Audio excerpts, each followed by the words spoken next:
vamos a ir a uno de los temas centrales de este encuentro. Vuelve a ser Kylian Mbappé protagonista.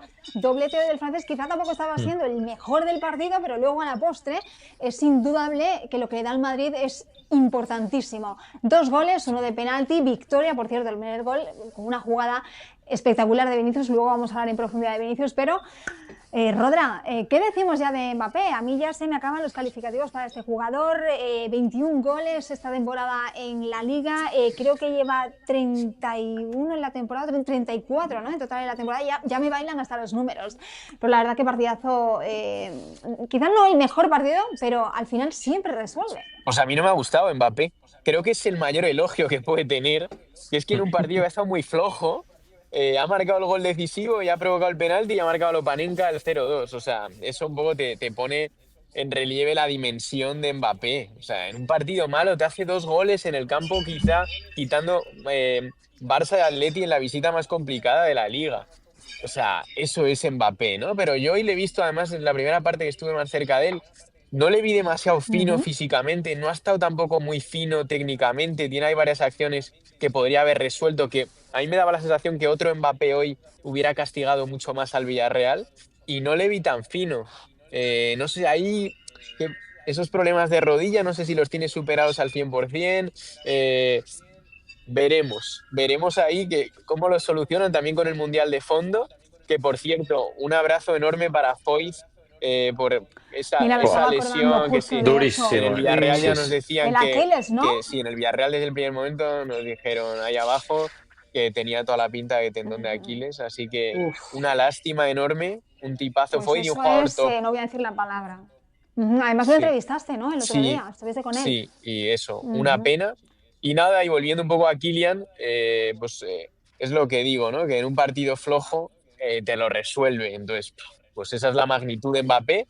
Pero yo ahí, de hecho, se lo decía a Edu ahora hablando con él, a la gente que no le conozca, para mi jefe de aquí, que le veía un poco, que le veía un poco físicamente, no le veía en su plenitud. Y bueno, al final los 2 goles, o sea, lo que tú has dicho, Anita, sigue batiendo y pulverizando todas las marcas, pero hoy para nada estuvo de 10.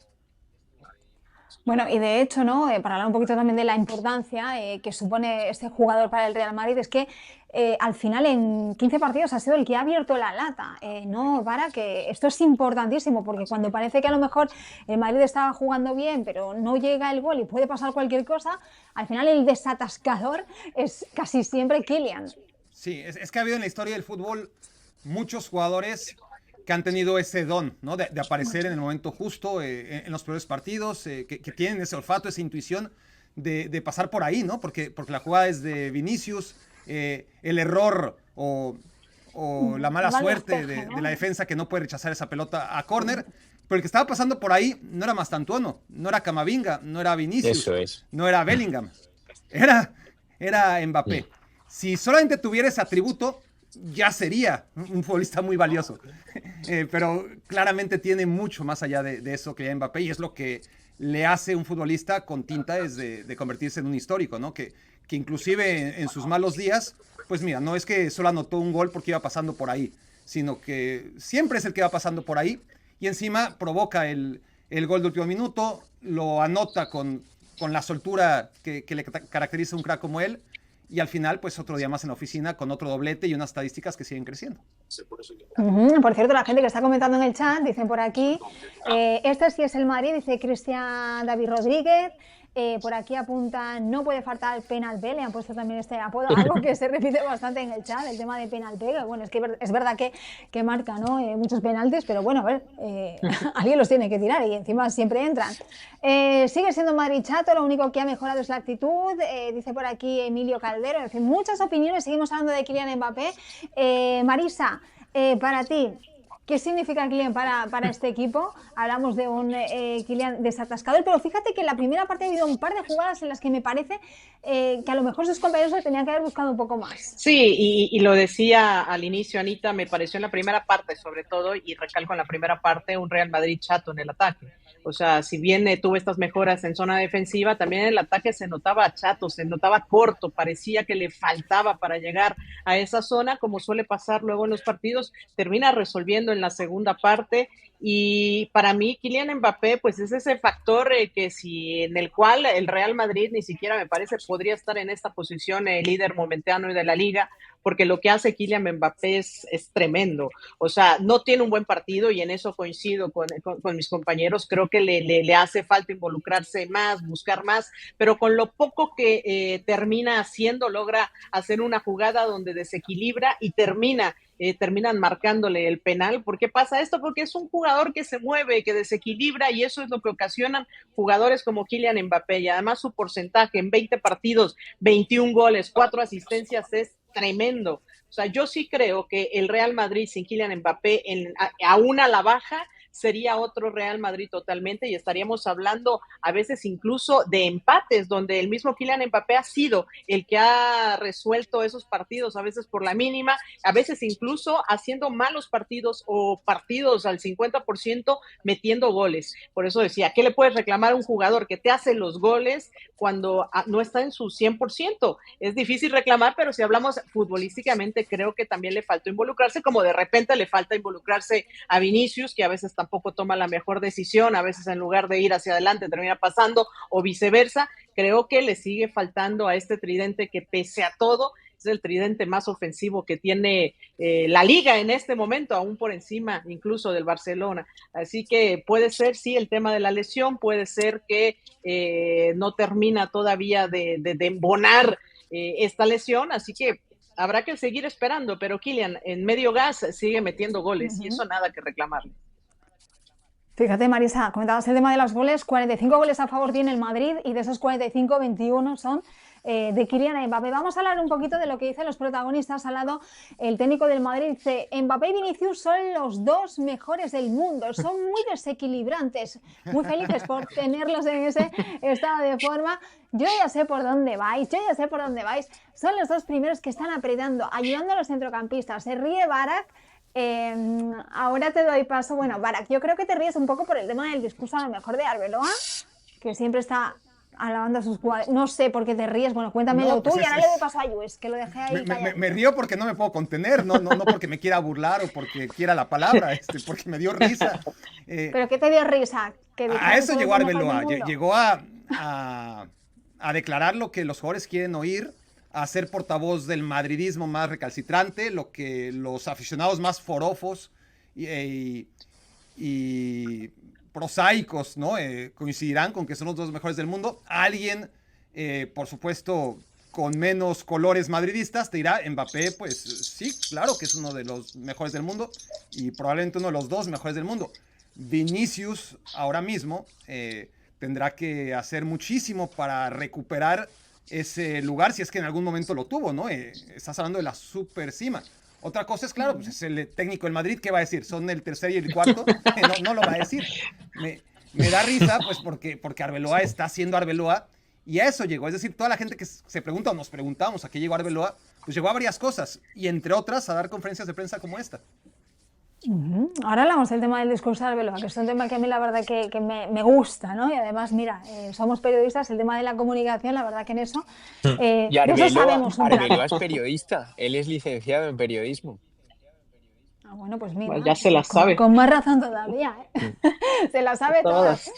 Luis, coméntame lo que quieras, si quieres, de estas declaraciones que ha dado Arbeloa sobre Mbappé, el partido también de Mbappé. Ahora enseguida nos metemos con el tema de Vinicius. A mí el partido de Mbappé me parece horrible. Me parece que si el Villarreal llega a tener a Mbappé hoy, gana, ¿no? Y gana el Madrid porque Mbappé juega con la camiseta blanca, pero una cosa no quita la otra. Creo que en la primera parte es un partido muy propicio, además, para que brille, con mucha ida y vuelta, muchísimos espacios, y entre que los compañeros no le han sabido encontrar y que él no ha sabido tampoco encontrar el espacio para impactar en el partido, me ha parecido de los peores del primer tiempo, pero lo comentaba ahora, creo que era Barak, ¿no? Si una pelota muerta queda en el área propia y el que se la encuentra es Mbappé, es que estás muerto. Y después te completa el doblete con una jugada suya, penalti provocado, va engordando las estadísticas. Y bueno, es que estamos normalizando algo que hemos visto hacer solo a Messi y a Cristiano, por lo menos en este siglo en la Liga. Son números que no tienen ningún sentido, que no te los ha firmado nadie más excepto estos dos locos que han pasado por aquí durante tantos años, y Mbappé está en esos números, así que creo que las sensaciones, aunque sean malas, tienen que quedar en un segundo plano, porque si este tío te decide el partido en el campo del tercer clasificado de la Liga, es que tiene que ser tu líder y no hay más aquí. Lo de Arbeloa me cuesta de entender, sinceramente me cuesta mucho de entender por qué tiene que decir el primero y el segundo en vez de decir que los dos son de los mejores del mundo y dejarse de problemas, y que no le venga Bellingham ahora a llamar a la puerta del despacho y que le diga, ¿y yo cuál soy? ¿Yo soy el tercero, el cuarto o dónde estoy aquí en este rango? Me parece meterse en unos fregados muy innecesarios, que hoy está muy bien, pero que la semana que viene se te pueden volver este tipo de declaraciones en los que ranqueas un poco a tus jugadores, se te pueden volver en tu contra, ¿no? Y creo que entra sin ningún tipo de sentido siempre en este tipo de frases súper épicas que, bueno, como buen periodista le gusta rellenar páginas de diario, supongo, y da mucho material para los diarios. Hay una frase Bueno, que para mí, las ruedas de prensa de Arbeloa son divertidas, ¿sabes, Roda? Sí, sí. para mí la frase que es más de titular y de extraer conclusiones de ahí, las que hice hoy, es que no puede ir contra la naturaleza de sus jugadores, porque ahí sí que me parece que le mete una a Xavi bastante potente Mm. aquí, porque creo que Xavi sí que estaba intentando cambiar, pulir defectos o mejorar a jugadores en aspectos que ellos no controlan o no les salen, y Xavi había empezado por ahí, y Arbeloa que justo puntualice sobre eso, me parece muy significativo. Y lo ha dicho muy claro. Rodra, Sí, pistolitas de agua, ¿eh? Esta plantilla eran pistolitas de agua sí. hace 2 semanas. Joder, yo es verdad que os Según decía, eran nada, que no valían ¿Cómo es para ni eso de, o competir sea, contra el Barça, imagínate. pero a esto ha venido realmente Arbeloa, o a esto vino realmente, ¿no? A rescatar un poco a los jugadores, que Pero eran en es teoría los que peligroso, ¿eh? estaban. O sea, Esto, ha sido esto a mí me más parece un gestor, discurso ha muy sido más peligroso, gestor Anita, de porque Arbeloa lo vestuario. único que está diciendo aquí es que los jugadores son muy buenos y solamente con el talento este Madrid ya le basta para competir por todo. Y a mí me parece que precisamente esta plantilla del Madrid sí que necesita un técnico, no digo a Xavi Alonso, pero a un técnico con más ideas futbolísticas, con más ideas tácticas, que no solamente de carta blanca, digamos, a sus jugadores para explotar sus talentos en las posiciones y en las maneras en las que les gusta jugar. Creo que si tienes a Cristiano, si tienes a Benzema, si tienes a Modric, a Kroos, si tienes un talento bestial, sí, vale, te basta con potenciar un poco lo que tienes de base para poder estar pero siempre es que en yo la ahí pomada. creo, Pero creo que esta plantilla a lo mejor no le llega. yo En la Liga sí, evidentemente, pero ¡buah! coincido en, En Europa no sé yo. coincido en la lectura de Lluís, pero yo un poco os traslado la lectura que hay dentro del club. Tanto la gente de arriba como la gente que llega ahora al staff, ellos sí que creen que recuperando la mejor versión de estos jugadores de Mbappé, que bueno, Mbappé la está demostrando toda la temporada, ¿no? Pero Hmm. Mbappé, Vini, Bellingham, eh, Camavinga, Arda Güler, ellos creen que si esos jugadores están en su mejor versión, pueden ser prácticamente autosuficientes. Eso es lo que piensan desde dentro. Yo tengo mis dudas, ¿eh? Tengo mis dudas. Pero eso es, el latir que hay dentro del club es ese, y el modelo de club, mientras esté Florentino, va a ser muy complicado que llegue un manager como tal, ¿no? Que lo hemos hablado ya varias veces, ¿no? Un manager más al Hmm. estilo Premier, que imponga una manera de trabajar, un poco lo que Xavi hizo, ¿no? Cuando llegó en verano, pero que no pudo, y de hecho los Pero últimos meses que no ha ya podido. hablábamos de que él Sí, un sí. poco se había entregado ya, que se había acercado a los jugadores, que eso se había acercado a ellos para poder sacar su mejor versión, porque decía, tengo que minimizar daños y voy a ir por ahí. Pero es que el club va en esa dirección. Yo no sé si le va a dar al Madrid con solo la búsqueda de los entornos más favorables para los jugadores, y que ellos mismos por su genio y su actitud ahora renovada les vaya a dar. No lo sé, pero el Real Madrid va en esa dirección. Bueno, Y pero al oye, que, final que son Arbeloa 3 desde. partidos, Sí. ¿eh? Que hoy sí que se gana el Villarreal, pero que se gana el Mónaco y se gana el Levante con una primera parte Sí, terrible sí, sí. y una segunda parte buena. Y parece ahora que el Madrid ya ha vuelto y que todos son los mejores del mundo. Creo que ni hoy son tan buenos, ni la semana pasada o después de lo de Albacete eran tan malos, ¿no? Pero que el Madrid necesitaría por lo menos encontrar un equilibrio, porque va de extremo a extremo durante toda la temporada, ¿eh? No desde Arbeloa, Sí, no, pero sino tengo tan la fácil, sensación Luis. que desde septiembre es una montaña rusa y ¡buah! Es que es muy peligroso. Yo lo veo una dinámica muy peligrosa la del Madrid, la verdad. Tan fácil, Luis, como hacer un poquito de memoria. Y antes de la derrota contra el Barça en la Supercopa, Sí. 5 victorias seguidas. 5 victorias seguidas que incluyeron 5 goles al Betis y una victoria al Atlético de Madrid.